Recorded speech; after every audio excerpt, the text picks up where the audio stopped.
औज़ुबिल्लाहिमिनश्शैतानिर्रजीम बिस्मिल्लाहिर्रहमानिर्रहीम। मेरा नाम ज़ैब अहमद है और मैं हूँ आपका मैथमेटिक्स का टीचर। हमने 9th क्लास के लेक्चर सीरीज़ का आगाज़ किया हुआ है जिसमें वीडियो नंबर 3 को डिस्कस कर रहे हैं। प्रीवियस लेक्चर के अंदर हम एक्सरसाइज 3.4 के क्वेश्चन नंबर 1 को डिस्कस किया जो पेपर में लॉन्ग के पॉइंट ऑफ व्यू से बहुत अहम है। आज भी उसके रिमेनिंग पार्ट 3.4 के रिमेनिंग पार्ट्स करेंगे, क्वेश्चन नंबर 2 और आगे 3, 4 और 5 को। ये भी पेपर में लॉन्ग के लिहाज से अहम सवाल आता है, लेकिन जो क्वेश्चन नंबर 1 है वो बहुत इंपॉर्टेंट है। 2, 3, 4, 5 और 6 ये सवालात भी समझने के पॉइंट से बहुत इंपॉर्टेंट है। तो लिहाजा इस लेक्चर को स्टार्ट करते हैं और देखते हैं आज हमारे पास इसमें सीखने को क्या है। वही टर्म जो हमने 3.4 क्वेश्चन 1 के अंदर हमने सीखा है, क्वेश्चन 1 के अंदर जो थ्योरी को लेकर चले हैं, इसमें भी वही थ्योरी लेकर चलेंगे। बस फर्क ये हुआ है, ये क्वेश्चन कन्वर्ट हो गया स्टेटमेंट के अंदर। करने का प्रोसेस, रूल, रेगुलेशन सब कुछ वही है जो कि हमने क्वेश्चन नंबर 1 के अंदर की है। पढ़ते हैं, देखते क्या कहती है। कहती है अ गैस, ठीक है, is expanding according to the law. कोई गैस है वो इस लॉ को फॉलो करती है, इस लॉ के तहत वो एक्सपेंड करती है, फैलती है। फाइंड सी, तो हमने सी को फाइंड करना है व्हेन, जबकि P 80 हो, V 3.1 हो और n हमारे पास 5/4 हो। यानी कि वो क्या कह रहा है, हमें वो प्रोवाइड नहीं कर रहा है एज गिवन एक लॉ के द्वारा P V की power n that is equal to C ये अवेलेबल है। यानी कि हमारे पास लेफ्ट हैंड साइड और राइट हैंड साइड दोनों अवेलेबल है। यानी कि एक बात तो यहां से क्लियर हुई, हम इसको लेफ्ट नहीं कर सकते x के सपोज, क्योंकि इसकी लेफ्ट साइड पे वैल्यू मौजूद है और राइट साइड पे भी मौजूद है। C को हमने फाइंड करना है यहां से, जबकि P V और n की वैल्यू वो प्रोवाइड कर रहा है। अब चूंकि लॉगरिथम वाला चैप्टर कर रहे हैं, हम इसको लॉग की मदद से ही करेंगे, वरना हम डायरेक्टली भी इसको कर सकते हैं, p v और n की वैल्यू पुट करके डायरेक्टली भी सॉल्व कर सकते हैं। लेकिन अगर हम कर देंगे तो वो रॉन्ग हो जाएगा, चाहे आंसर ठीक है, मेथोडोलॉजी रॉन्ग हो जाएगी, क्योंकि चैप्टर लॉग वाला चल रहा है, हमें लॉग के रूल्स को ही क्या करना है, फॉलो करना है। तो पुट करते हैं सबसे पहले वैल्यूज। मैं इसको c को लेफ्ट साइड पे लेके आता हूं, c that is equal to p v n। Mathematical rule ये कहता है कि जब दोनों साइड्स को आप चेंज कर दो, जब लेफ्ट साइड को राइट साइड को लेफ्ट साइड बना लो, लेफ्ट साइड को राइट साइड बनाते हो आप, तो उससे साइन चेंज नहीं होते। अब वैल्यूज को पुट करें तो c हमने फाइंड करना है, that is equal to p की वैल्यू क्या है हमारे पास 80, v की वैल्यू क्या है हमारे पास 3.1 और n की वैल्यू क्या है हमारे पास 5/4। हमने वैल्यूज को पुट कर दिया। अब हमने क्या करना है, यहाँ पे हमने इस सबसे पहले लॉग लेना है, टेकिंग log both sides, दोनों तरफ का log ले लेते हैं। तो ये क्या बन जाएगा, log c that is equal to log 80 multiplied by 3.1 की पावर 5/4, उसको एक ब्रैकेट के अंदर कर लेते हैं। हमने लेफ्ट साइड और राइट साइड दोनों का log ले लिया। अब लेफ्ट साइड को ऐसे लाते हैं कि log c that is equal to, अब यहाँ पे जो वैल्यूज मल्टीप्लाई हो गई को प्लस कर देंगे, तो ये क्या होता है log 80 प्लस, क्योंकि 80 और 3.1 आपस में मल्टीप्लाई हो रहे हैं, और log 3.1 की पावर 5/4, तो 5/4 स्टार्टिंग में आ जाएगा log 3.1। इसको हम रूल को हम सीख चुके हैं अपने ड्यूरिंग द लेक्चर्स के, जब भी log की पावर आ जाए तो पावर को स्टार्ट में लिख देते होते हैं। तो log c that is equal to, अब इस पूरे एक्सप्रेशन को कैलकुलेटर पे हम लिख देंगे log 80 bracket close plus 5/4 log 3.1। हम कैलकुलेटर की मदद से कर रहे हैं, हम टेबल की मदद से नहीं कर रहे, लिहाजा इस पूरे एक्सप्रेशन को एग्जैक्टली ऐसे ही आपने कैलकुलेटर पे पुट कर दिया। उसका आंसर क्या है हमारे पास 2.5179। ये आ गया। अभी log इधर आके क्या हो जाएगा, एंटी लॉग, क्योंकि हमने c की वैल्यू को निकाल ली, फंक्शन दूसरे जाके इन्वर्स हो जाता है, एंटी लॉग 2.5179। तो यहां से शिफ्ट प्रेस किया, लॉग को प्रेस किया, आंसर आया that is equal to c that is equal to 329.0728। इसका आंसर आया। ठीक है, हमने c की वैल्यू को फाइंड करना था, हमने निकाल ली c की वैल्यू। अब यहाँ तक तो सॉल्व हो गया। अब चेक करना चाहो आपका आंसर ठीक है या नहीं, आप इस पूरे को कैलकुलेटर पे लिख लो। 80 bracket start bracket close, bracket start again 3.1 bracket close की पावर 5/4, इस पे लिख दिया, पूरा पूरा लिख दिया, तो हमारे पास इसका आंसर आ गया 329.07 2888। तो ये मतलब ये कंफर्मेशन भी हमारे पास होगी कि हमारा आंसर ठीक है। अब मूव करते हैं क्वेश्चन नंबर 3 की जानिब। क्वेश्चन नंबर 3 कहता है the formula P is equal to 90 bracket start 5 की power minus q over 10 applies, ये अप्लाई हो रहा है टू द डिमांड, किसी डिमांड ऑफ द प्रोडक्ट, यानी कि किसी डिमांड ऑफ द प्रोडक्ट, कोई भी प्रोडक्ट होगी उसकी डिमांड का हमारे पास इस तरीके से निकाली जाती है, इस फार्मूले के तहत निकाली जाती है। वेयर जबकि q, यहाँ पे जो q है ये q is the number of the units, q से मुराद नंबर ऑफ यूनिट्स है, एंड p, और p से मुराद क्या है, द प्राइस, प्राइस है, यानी q से मुराद उसके यूनिट्स हैं और p से मुराद उसकी प्राइस है ऑफ 1 यूनिट, 1 यूनिट की।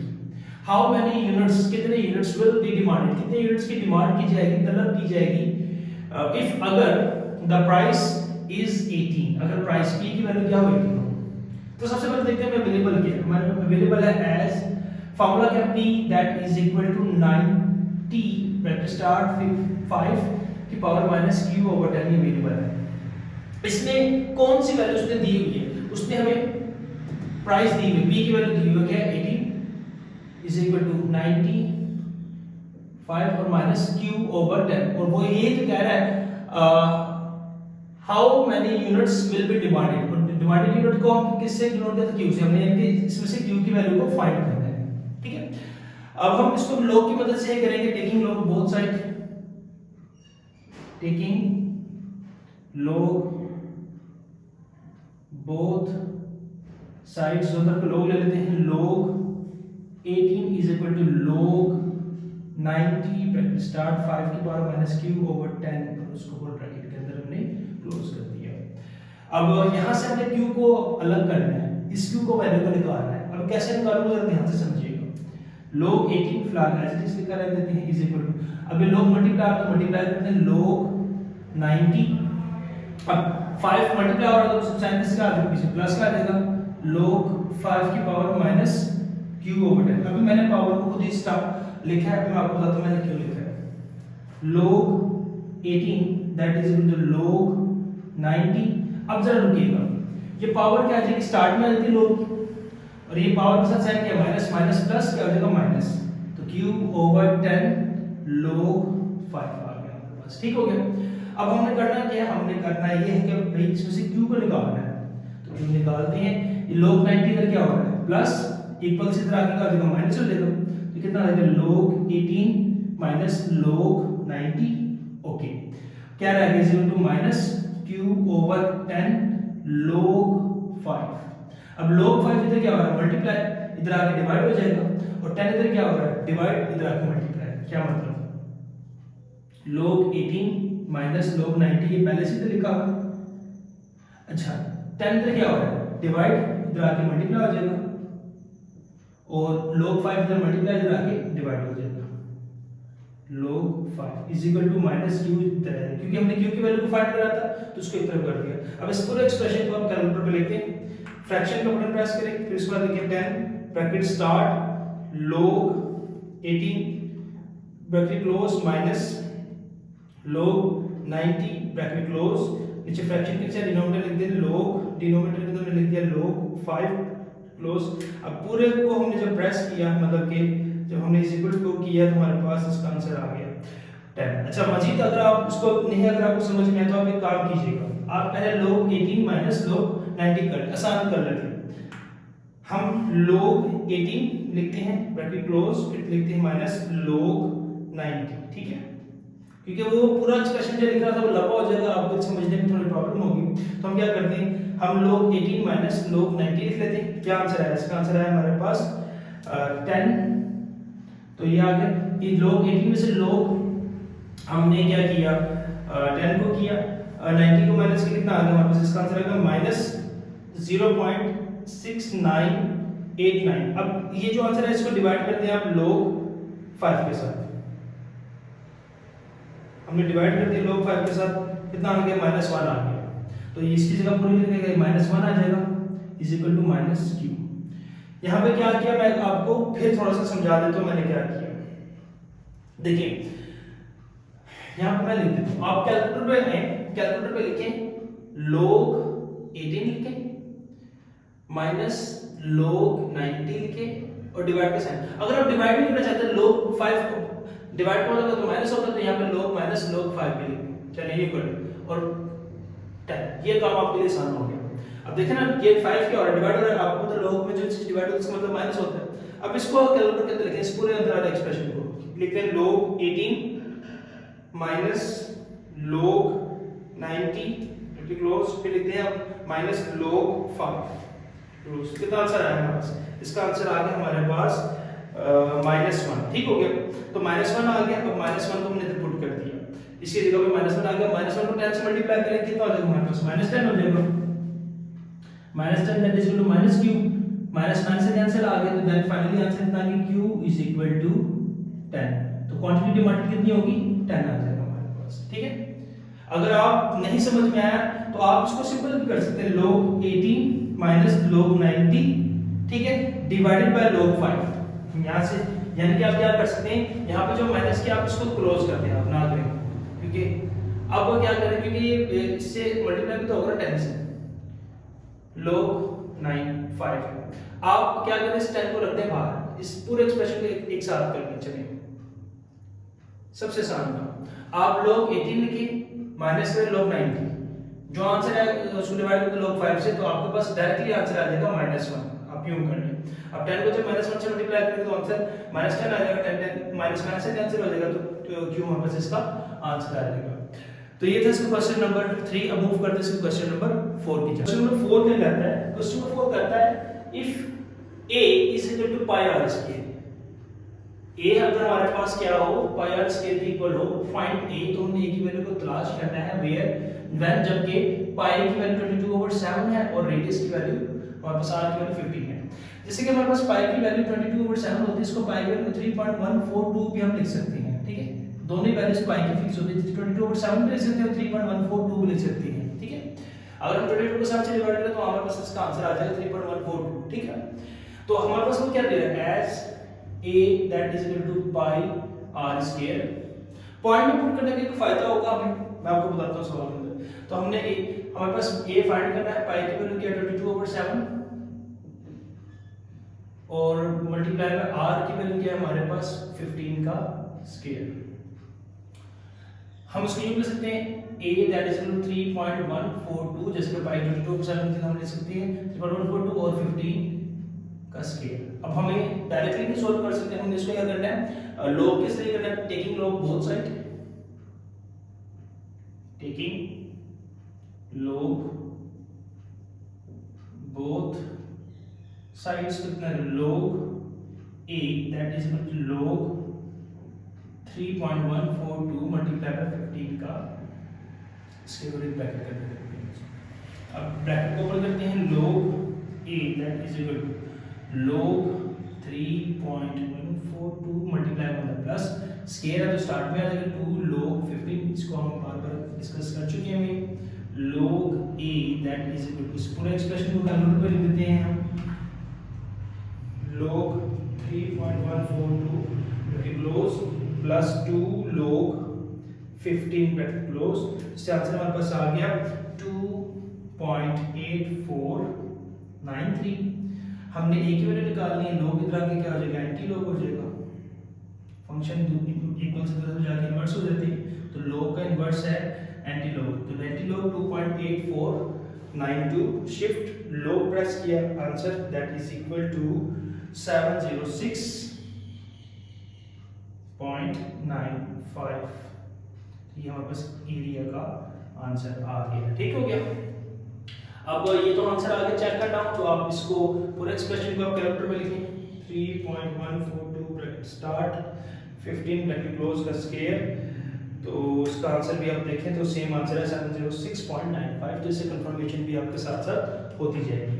इस तरह क्वेश्चन नंबर 5 है, कहता है if v is equal to 1/3 pi r square h, find v, हमने v को फाइंड करना है व्हेन पाई की वैल्यू 22/7, मैंने आपको बताया 22/7 लिख सकते हैं या इसको 3.142 2.142 पे लिख सकते हैं।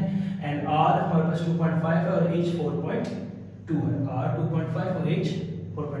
तो स्टार्ट करते हैं। As v is equal to 1/3 pi r square H.